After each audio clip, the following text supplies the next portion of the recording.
After losing the election to become a lawmaker in 2019, Chinonso Emeka has been strategizing ahead of the 2023 general elections. She says she lost because she didn't have enough money to join any of the top political parties and couldn't get enough support as a result. Some of the challenges we women face is one, financial challenges, and secondly, we've been made to believe that you must be in the ruling party.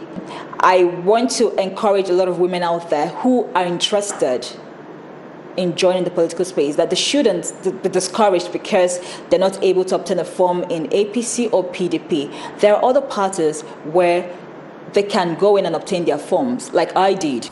Women make up 49.5% of Nigeria's population, yet of the 469 legislators in the current 9th National Assembly, only 4.4% of the seats are occupied by women.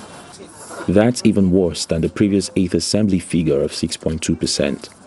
Experts say the reason for the low representation of women in politics and governance in Nigeria is gender inequality. That's why when we advocate for gender equality, we're talking about women being given, equal opportunities. If you don't have equal opportunities to do your business, if you don't have equal opportunities when you talk about professional life, in your career path and all of that, how would you even have the resources to even want to run for office? I mean, it takes a lot of resources to run for office in Nigeria. We all know that. We can't pretend about these factors.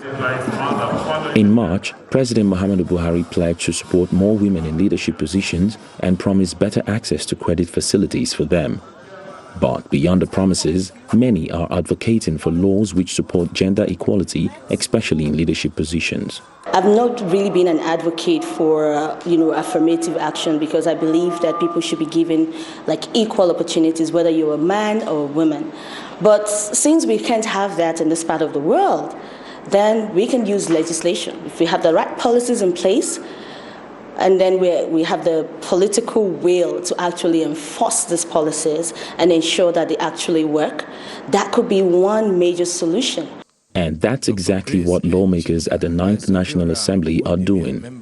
They are weighing up a bill that would allow all 36 states and the federal capital to have one additional seat in the upper chambers of the Assembly and 2 other seats from the lower chambers, reserved only for women. With this bill passed, previous records of the number of female lawmakers in Nigeria will be surpassed. Rather than the current total of 21 women out of 469 lawmakers, the number of women in parliament could rise to over 130, the highest ever in Nigeria's democratic history. The hope is that this would help steer the country to brighter days in the future. Phil Ihaza, SABC News, Abuja.